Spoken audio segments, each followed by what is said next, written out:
WikiLeaks published what it claims are transcripts from closed-door speeches that Hillary Clinton gave to Wall Street executives 2 years ago. Transcripts that might have had a big impact on the Democratic primary and will definitely lead to new questions at the excerpts.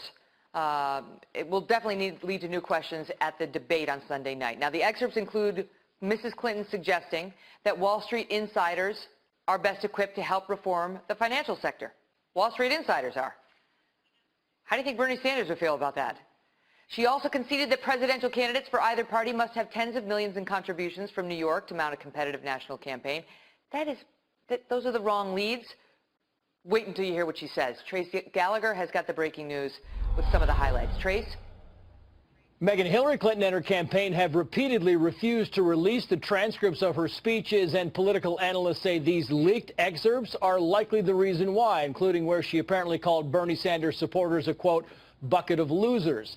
They come from some 2,000 emails hacked from the personal account of top Clinton aide John Podesta, none of which have been confirmed, mind you.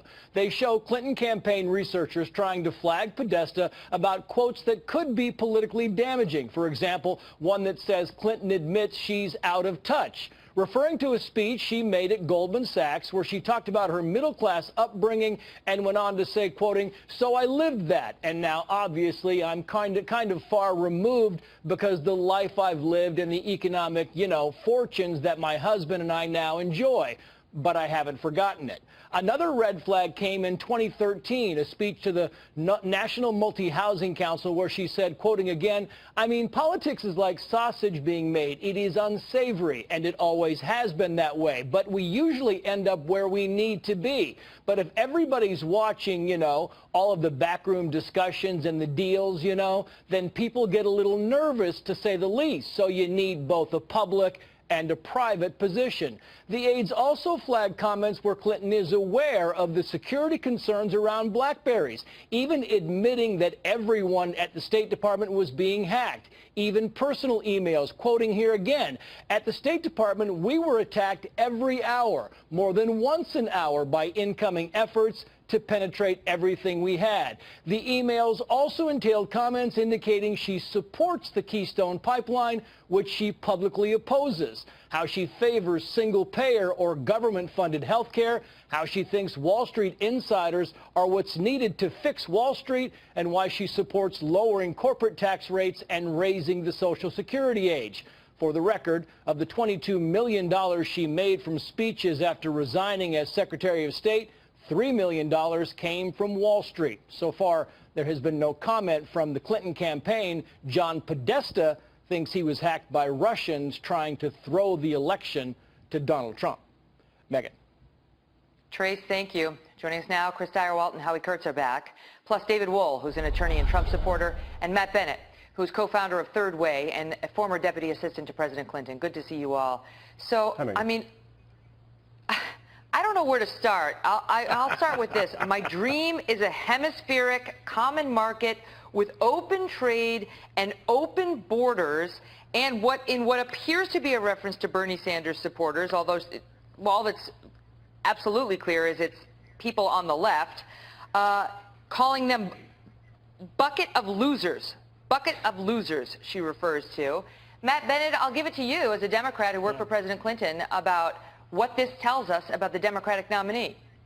Well, look, it may tell us nothing at all, Megyn, because these emails come from WikiLeaks, which the Homeland Security today said come from the Russians. We're having a discussion that the Kremlin wants us to have. They handed this over in an effort to mess around with this election. It's true these haven't been authenticated. It is true these haven't, but it's not that we don't have verification that these are her words and they haven't been manipulated. But so far we are not hearing that from Team Clinton. They're not coming out and challenging the authenticity yet.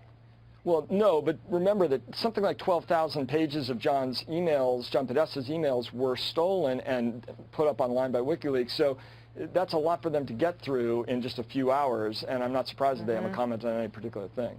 Well, it's an important caveat. It's true, David Wohl, we don't know for sure the authenticity of these documents. In a court of law, these would not be admissible yet. We'd have to prove that they were authentic. But if they are authentic, these are politically problematic. Yeah, Megan, I mean, this will hit Hillary Clinton's campaign like a 9.0 earthquake when this is absorbed. I mean, this exposes her literally as a complete fraud. And I think the most critical point that was made, I think it was when a transcript, a Wall Street bank speech was released. And literally, Megan, she said, I have two different policies. I have a public policy, which I talk to people about, and then I've got a private policy, which is completely different. So what that essentially says is that when I'm campaigning, I will do whatever it takes to get elected. I'm going to tell them whatever they want to hear, whatever I think they need to hear, but the truth is going to be held secret. That is critical. That exposes her as a typical sleazy politician who will do anything to get elected. Megan, this is huge. All Kelly File viewers have to review this stuff. The other thing she says, Howie, is I'm hoping whatever the shortfalls or glitches in the healthcare law here in America, those will be remedied, and we can keep moving forward to get affordable universal healthcare coverage like you have here in Canada.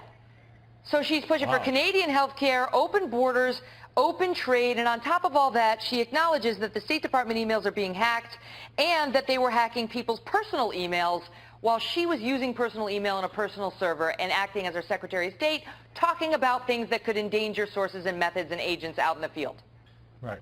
While all politicians have public and private positions, to hear Hillary Clinton, who's a big supporter of Obamacare, say she really wants to move to single payer, which is basically government-run health insurance, and what she said about bucket of losers, people on the left, do we add that to basket of deplorables for Trump supporters? That's damaging. But the most radioactive phrase in here, as you note, is open borders, because given the sensitivity of the immigration debate and Donald Trump's stand on that and the concerns about terrorism and vetting, that is a radioactive phrase.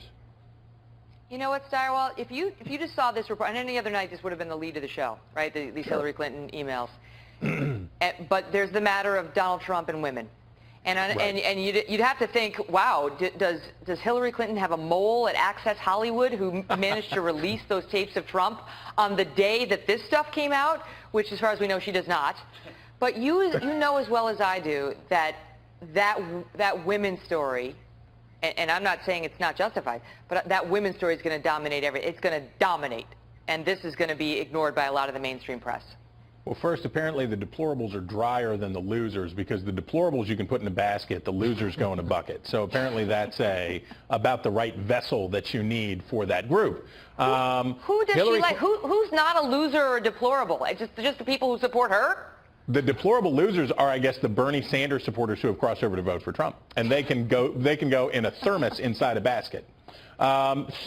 Hillary Clinton, after a long time of being very unlucky at politics, in 2008 she was snake bit, nothing ever broke her way.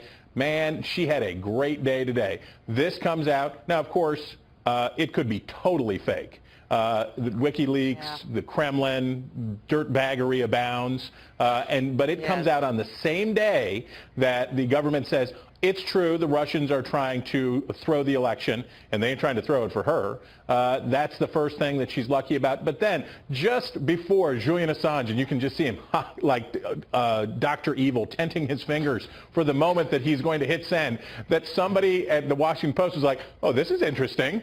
Boom. And the Donald Trump stuff. Yeah, the Donald Trump stuff, because as we mentioned earlier, because it deals with the privilege that he feels to take advantage of women, is going to blow this out of the water. I got to go, but David, well, you're such a Trump supporter, such a loyalist of his. Can you give us a comment on that tape? You know, Megan, I'm glad he apologized, but when you compare this to what Hillary Clinton did to Bill's documented actions, not just thoughts or words, but Bill's actions against women, sexual harassment, alleged rape, and then she tried to silence the women, she tried to intimidate them, she tried to get rid of them, she hired investigators. There's no real comparison, Megan, but I'm glad he said, I'm sorry, let's move on to substance. Go ahead, Matt. I mean, you got to be kidding. If there's anybody that's sleazy in this race, I think it's pretty clear that it's Donald Trump. And I do have to go, but I got to ask you this, Chris, one more. Is there any chance Donald Trump actually is going to drop out and not be the nominee on this ticket? No. Okay, he said worse than, or he said nonsense. almost as bad as this before. He ain't going anywhere. We've never heard I'm with Chris. the grab. Well, that is a new kind of grossness, but he said some stuff before. He's in for a penny, in for a pound. The Republicans bought this. They're going to ride it all the way down. Okay. Good to see you guys. Thank you. Thanks, Megan.